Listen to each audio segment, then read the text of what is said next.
প্রিয় সমাবেশ, এখন আপনাদের সামনে গুরুত্বপূর্ণ বক্তব্য রাখবেন মাননীয় প্রধানমন্ত্রী। মাননীয় প্রধানমন্ত্রী, আপনার বাবা প্রয়াত রাষ্ট্রপতি শহীদ জিয়াউর রহমান এই বাঁশখালীতে 3 বার এসেছিলেন। আপনার মা দেশনেত্রী বেগম খালেদা জিয়া এই বাঁশখালীতে 5 বার এসেছিলেন। আজকে আপনি এসে এই বাঁশখালীবাসীকে ধন্য করেছেন। আপনাকে বাঁশখালীর পক্ষ থেকে আমরা কৃতজ্ঞতা জানাচ্ছি। মাননীয় প্রধানমন্ত্রী। বিসমিল্লাহির রহমানির রহিম। বিসমিল্লাহির রহমানির রহিম। প্রিয় এলাকাবাসী, মুরব্বীবর্গ, মা বোনেরা, আমার দলীয় সহকর্মীবৃন্দ, বিরোধী দলীয় সংসদ সদস্যবৃন্দ, আসসালামু আলাইকুম। আসসালামু আলাইকুম। কেমন আছেন আপনারা? ভালো আছেন? আলহামদুলিল্লাহ। আমারও আপনাদের সাথে আজকে দেখা হয়ে খুব ভালো লাগছে। আর বিশেষ করে ভালো লাগছে যে এই এলাকার এই কয়েকদিন আগে যে বন্যা হলো, অতিবৃষ্টির কারণে এই বন্যায় বহু মানুষের ঘর বাড়ি নষ্ট হয়ে গিয়েছিল। যাই হোক, আল্লাহর রহমতে তারপরে আমরা 100 গরিব দুস্থ পরিবারকে আমরা আজকে ঘরের চাবি হাতে উঠিয়ে দিতে পেরেছি। এছাড়াও আপনাদের সামনেই আপনারা দেখলেন আরো অনেকগুলো দুস্থ মানুষের কাছে তাদেরকে সহযোগিতার জন্য সরকারের পক্ষ থেকে আমরা আর্থিক সহায়তা তাদেরকে করেছি। কিছু দুস্থ মহিলাকে আমরা চাল দিয়েও সহযোগিতা করেছি। প্রিয় ভাই বোনেরা, আপনাদেরকে এই কথাগুলো বলার কারণ হচ্ছে যে এই যে বর্তমান সরকার, এই সরকারকে আপনারা নির্বাচিত করেছেন। এই বাংলাদেশের মানুষ এই সরকারকে নির্বাচিত করেছে। কাজেই এই সরকারের দায়িত্ব হচ্ছে বাংলাদেশের মানুষের পাশে থাকা। এই সরকারের দায়িত্ব হচ্ছে বাংলাদেশের মানুষের সুখে দুঃখে থাকা। এই সরকারের দায়িত্ব হচ্ছে এই দেশের মানুষকে দেখে রাখা। এই সরকারের দায়িত্ব হচ্ছে এই দেশের মা বোনদের পাশে থাকা। এই সরকারের দায়িত্ব হচ্ছে এই দেশের সন্তানদের লেখাপড়ার ব্যবস্থা করা। এই সরকারের দায়িত্ব হচ্ছে এই দেশের মানুষ যারা অসুস্থ হবে তাদেরকে যথাযথ চিকিৎসার ব্যবস্থা করে দেওয়া। এই সরকারের দায়িত্ব হচ্ছে এই দেশের তরুণ সমাজ, যুবক সমাজ, নারী হোক পুরুষ হোক, তাদের কর্মসংস্থানের ব্যবস্থা করা। প্রিয় ভাই বোনেরা, এই জন্যই আপনারা দেখেছেন নির্বাচনের সময় আমরা বলেছিলাম যে বিএনপি যদি আল্লাহর রহমতে বাংলাদেশের মানুষের ভোটে সরকার গঠনে সক্ষম হয় তাহলে আমরা মূল কয়েকটি কাজে হাত দেব। তার মধ্যে একটি কাজ ছিল এই দেশের মায়েদেরকে সহযোগিতা করার জন্য, এই দেশের নারীরা যাতে স্বাবলম্বী হতে পারে সেই জন্য আমরা বলেছিলাম আমরা ফ্যামিলি কার্ড ঘরে ঘরে পৌঁছাবো, যেটি আমির খসরু সাহেব ওনার বক্তব্যে বলেছেন। আপনারা দেখেছেন যে সরকার গঠন হওয়ার 1 মাসের মধ্যে আমরা সেই ফ্যামিলি কার্ডের পাইলট প্রজেক্টের কাজে হাত দিয়েছিলাম এবং ইনশাআল্লাহ আল্লাহর রহমতে পাইলট প্রজেক্টের কাজ শেষ হয়ে গিয়েছে। এই মাসের 16 তারিখ থেকে আমরা এই ফ্যামিলি কার্ডের কাজ শুরু করছি এবং ইনশাআল্লাহ সমগ্র বাংলাদেশে এই বছর 26-27 অর্থ বছরে আমরা প্রায় 41 লক্ষ পরিবারের মায়ের হাতে আমরা এই ফ্যামিলি কার্ড ইনশাআল্লাহ তুলে দিব এবং ইনশাআল্লাহ আপনাদেরও এই এলাকায়, এই অঞ্চলে, এই উপজেলার মধ্যে ইনশাআল্লাহ 10 থেকে 12 হাজার পরিবারের হাতে আমরা ফ্যামিলি কার্ড এই আগামী অর্থ বছরের মধ্যে তুলে দিব এবং আগামী 4 বছর ধরে এটি চলবে। আরো অনেক মা বোনেরা এই ফ্যামিলি কার্ডের আওতায় আসবেন। কেন আমরা ফ্যামিলি কার্ড দিয়েছিলাম? আমাদের ফ্যামিলি কার্ড দেওয়ার উদ্দেশ্য ছিল, লক্ষ্য ছিল যাতে ভাইদের পাশাপাশি যাতে বোনেরাও সংসারের হাল ধরতে পারে, একটি স্বাবলম্বী পরিবার গড়ে তুলতে পারে, সন্তানদের লেখাপড়া দেখতে পারে, সন্তানদের স্বাস্থ্য সেবা যাতে দিতে পারে মায়েরা, সেই জন্য মাদের হাতকে শক্তিশালী করার জন্য আমরা এই ফ্যামিলি কার্ডের ব্যবস্থা করেছি।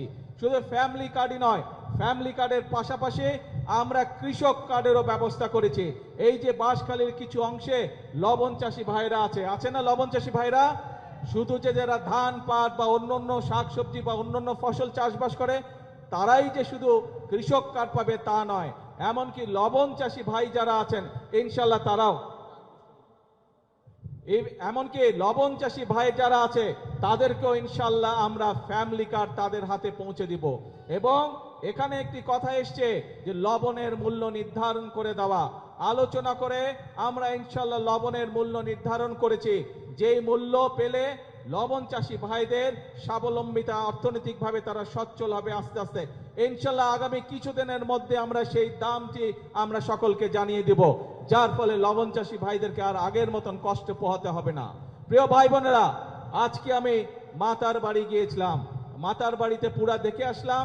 এবং শুধু মাতার বাড়ি নাই, সেই চট্টগ্রামে মিরেশসরাই থেকে শুরু করে সমগ্র অঞ্চলকে আজকে আমি দেখেছি, হেলিকপ্টারে আমি দেখেছি। কেন দেখেছি? কারণ এই যে আমাদের সামনে বিশাল সমুদ্র, এটি হচ্ছে এই বাংলাদেশের সম্পদ, এই দেশের সম্পদ। এই যে বিশাল সমুদ্র, এই সমুদ্রের মালিক হচ্ছে এই বাংলাদেশের জনগণ।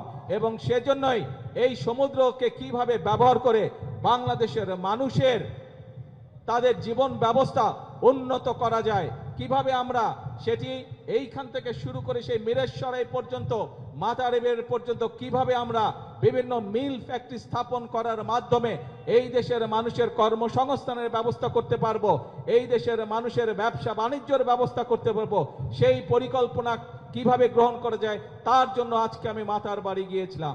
এবং খুব স্বাভাবিকভাবেই প্রিয় ভাই বোনেরা,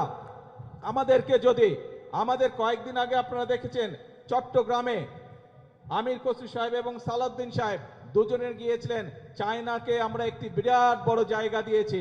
এই যে চায়না থেকে আমি ঘুরে আসলাম, তাদের সাথে আমি কথা বলেছি, সেখানে তারা কয়েক শত মিল কারখানা তৈরি করবে এবং এই মিল কারখানাগুলোতে সমগ্র চট্টগ্রামের মানুষ ইনশাল্লাহ সেখানে কাজ করার সুযোগ পাবে। তার ফলে আমাদের যেমন একদিকে বেকার সমস্যার সমাধান করা সম্ভব হবে, একই সাথে আমরা ইনশাল্লাহ বহু বৈদেশিক মুদ্রা অর্জন করব। যেই বৈদেশিক মুদ্রা অর্জন করার মাধ্যমে আমরা এই দেশের অর্থনীতিকে শক্তিশালী করব। সেই বৈদেশিক মুদ্রা দিয়ে আমরা এই দেশের মানুষের, এই দেশের সন্তানদের শিক্ষা ব্যবস্থাকে গড়ে তুলব। সেই বৈদেশিক মুদ্রা অর্জনের মাধ্যমে আমরা এই দেশের বাংলাদেশের মানুষের স্বাস্থ্য সেবাকে আমরা গড়ে তুলব। আপনারা নিশ্চয়ই এর মধ্যে জানতে পেরেছেন যে আমরা যে উপজেলা পর্যায়ে যে 50 সদস্যের যে হাসপাতাল আছে, 50 বেডের যে হাসপাতাল আছে, এই 50 বেডের হাসপাতালে 30 বেড করে গিয়েছিলেন শহীদ রাষ্ট্রপতি জিয়াউর রহমান। পরবর্তীতে বেগম খালেদা জিয়া যখন সরকার গঠন করেছেন, বাকি 20 বেড যোগ করেছিলেন উনি। আজকে আপনাদের এই বর্তমান বিএনপি সরকার, যেই সরকার আপনাদের সরকার, যেই সরকার জনগণকে নিয়ে কাজ করে, এই সরকার সিদ্ধান্ত গ্রহণ করেছে এই 50 বেডের হাসপাতালকে যাতে প্রত্যেক উপজেলার মানুষ ভালোভাবে স্বাস্থ্য সেবা পায়, সেই জন্য এই 50 বেডের হাসপাতালকে আমরা ইনশাল্লাহ আগামী 5 বছরের মধ্যে প্রত্যেকটি উপজেলা, 503টি উপজেলা সমগ্র বাংলাদেশে প্রত্যেকটি উপজেলা হাসপাতালকে আমরা 101 বেডে উন্নীত করব ইনশাল্লাহ। প্রিয় ভাই বোনেরা, এই কাজগুলো যদি আমাদেরকে করতে হয়, এই দেশের মানুষের জন্য যদি কর্মসংস্থানের ব্যবস্থা করতে হয়, এই দেশের মানুষের কর্মসংস্থানের ব্যবস্থা যদি করার জন্য যদি বিদেশি এবং দেশি বিনিয়োগকারী যারা আছে তাদেরকে উৎসাহিত করে যদি মিল ফ্যাক্টরি স্থাপন করতে হয়, তাহলে তার পূর্ব শর্ত হচ্ছে দেশে শান্তি শৃঙ্খলা থাকতে হবে। দেশে বিশৃঙ্খলা থাকলে চলবে না। যখন বিগত সময়ে আমরা দেখেছি বা বিভিন্ন সময় আমরা দেখেছি আপনার এলাকায় বা বাজারে যখন কোনো গন্ডগোল হয়, কোনো সমস্যা হয়, তখন কি দোকানপাট খোলা থাকে না বন্ধ থাকে?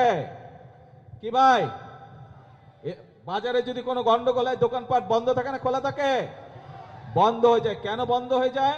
কারণ এই যে ছোট দোকানদার বা যেই ব্যবসায়ী হোক, ব্যবসায়ী জন্য বন্ধ করে দেয় যাতে ওই গন্ডগোলে তার ব্যবসার যাতে ক্ষতি না হয়।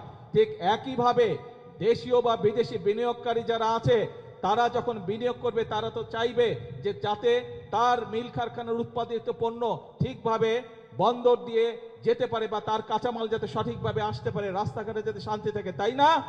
যদি মিল কারখানা না চলে সঠিকভাবে, তাহলে কি কর্মসংস্থানের ব্যবস্থা করা সম্ভব না।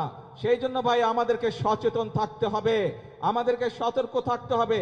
যারা শান্তি শৃঙ্খলা নষ্ট করতে চায় তাদের বিরুদ্ধে তাদের ব্যাপারে আমাদেরকে সতর্ক থাকতে হবে। আমরা যদি দেশের সন্তানদের লেখাপড়ার ব্যবস্থা আমাদেরকে তৈরি করতে হয়, সুন্দরভাবে লেখাপড়ার ব্যবস্থা করতে হয়, স্কুল কলেজ সুন্দরভাবে তৈরি করতে হয়, তাহলে শিক্ষকদেরকে যদি ট্রেনিং দিতে হয়, ছাত্রছাত্রীদেরকে যদি নতুন করে বই দিতে হয়, এই সকল ব্যবস্থা যদি করতে হয়, তাহলে আমাদেরকে দেশের আইন শৃঙ্খলা ঠিক রাখতে হবে। একইভাবে সতর্ক থাকতে হবে আমাদেরকে, যারা বিভ্রান্ত তৈরি করতে চায় তারা যাতে কোনো সুযোগ না পায়। কারণ কারণ বিভ্রান্তকারীরা যদি বিভ্রান্ত করার সুযোগ পায়, ক্ষতিগ্রস্ত হবে জনগণ। বিভ্রান্তকারী যারা, তারা তো নিজেদের মতন করে চলে যাবে, তারা তো জনগণের সাথে থাকবে না। সেই জন্য প্রিয় ভাই বোনেরা, আজকে আমাদেরকে সিদ্ধান্ত নিতে হবে, আজকে বাংলাদেশের মানুষকে সিদ্ধান্ত নিতে হবে যে আমরা কি আমাদের দেশকে এগিয়ে নিয়ে যাব, নাকি আমরা ঝগড়া ফ্যাসাদে লিপ্ত থাকব, নাকি আমরা বিভ্রান্তকারীদের সাথে থাকব। এই ব্যাপারে আমাদেরকে সিদ্ধান্ত নিতে হবে। আমরা জানি বিগত স্বৈরাচার আমলে এই দেশের জ্বালানি বা বিদ্যুৎ খাতকে কয়েকটি গুটি সংখ্যক ব্যক্তির হাতে তুলে দেওয়া হয়েছিল। তাদের স্বার্থ হাসিলের জন্য বিভিন্ন পরিকল্পনা গ্রহণ করা হয়েছিল, যা এই দেশের মানুষের পক্ষে নয়। খুব স্বাভাবিকভাবেই সেই জ্বালানি ব্যবস্থা বা বিদ্যুৎ ব্যবস্থা, যেটি অপরিকল্পিতভাবে যেই ব্যবস্থা গুটি কয়েক মানুষকে সুবিধা দিয়েছিল, সেটি যদি জনগণের স্বার্থে সেই পরিকল্পনা করতে হয়, স্বাভাবিকভাবে কিছু সময়ের প্রয়োজন। আমরা এরই ভিতরে তার কাজে হাত দিয়েছি। ইনশাল্লাহ সমগ্র বাংলাদেশের মানুষের সামনে আগামী 10 বছর আমাদের জ্বালানি পরিকল্পনা কি হবে, আগামী 10 বছর ইনশাল্লাহ বাংলাদেশের বিদ্যুৎ ব্যবস্থা কি হবে, সেই প্রস্তাবনা আমরা জাতীয় সংসদে উপস্থাপন করব। জাতীয় সংসদে উপস্থাপন করার মাধ্যমে আমরা পরিকল্পনা দিয়ে সেই কাজ আমরা শুরু করব, যাতে করে স্কুল কলেজ হোক, হাসপাতাল হোক, মিল কারখানা হোক, বাসা বাড়ি হোক, মানুষ ঠিকভাবে বিদ্যুৎ পেতে পারে। গাড়ি ঘোড়া সবকিছুতে, মোটরসাইকেল সবকিছুতে যাতে গ্যাস মানুষ ঠিকভাবে পেতে পারে, সেই পরিকল্পনা আমরা গ্রহণ করব। আমরা খেয়াল করেছি বিগত কিছুদিন ধরে কিছু মানুষ, কোটি সংখ্যক কিছু মানুষ এই ব্যাপারে বিভ্রান্ত ছড়ানোর চেষ্টা করছে।